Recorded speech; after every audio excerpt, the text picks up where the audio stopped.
Different colors? Yep. Look up. In the beginning, God created the heavens and the earth. We learned that the Big Bang was the first thing that ever happened. All the atoms we are made of came from exploding stars. Looking at the Stucco ceiling and transforming into TV static, galaxies, black holes, and back again.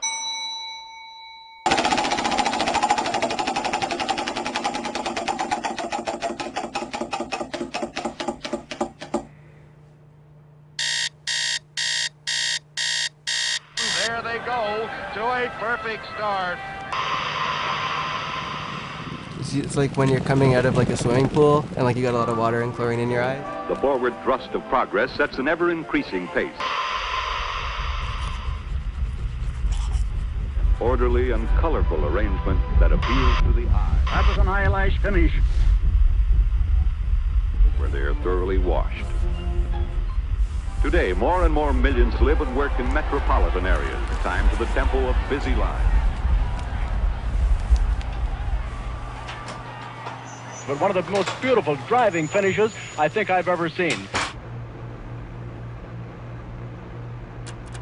So I was walking home and I had my iPod in like I normally do, and I started kicking this rock that was on the ground that I saw.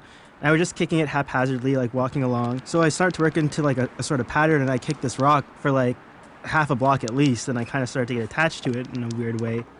And I don't know, it was some sort of challenge or what it was, but the rock became really important for some reason. And I remember feeling a little sad when I had to stop kicking it and walk away. It really is still too early to accept the loss, both in human lives and in property. Watching a documentary on animals is sometimes harder for me to watch than a news story about war, famine, or earthquakes or tsunamis or anything. When you're watching a lioness take down a zebra, it's really interesting and intriguing and everything, but what you're watching is the last moment of like an animal's life.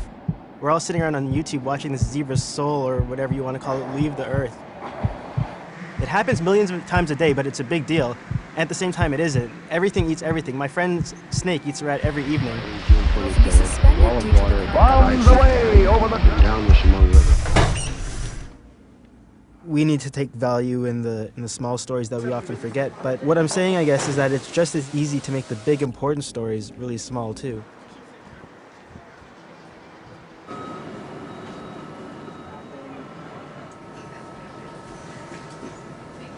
There are times when you feel a story that's about to happen.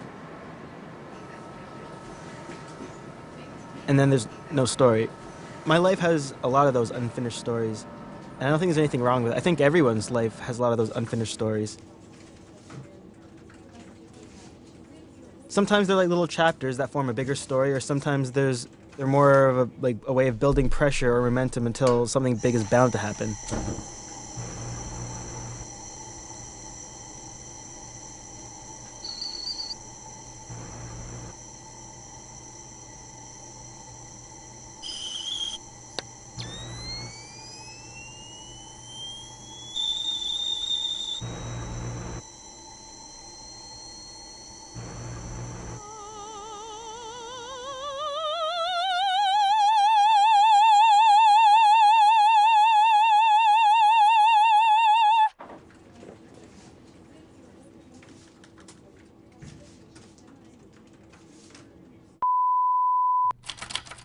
You know, everyone remembers important events. Birthdays, bar mitzvahs, prom after party, funerals. But it's not just those events that make up your life. You've got to look closer. There's the big stuff, but then there's somehow kicking a rock can be just as important. You just got to look closer, and you'll find the importance in the small things, the easy to forget and the unfinished. You can find stars in stucco ceilings.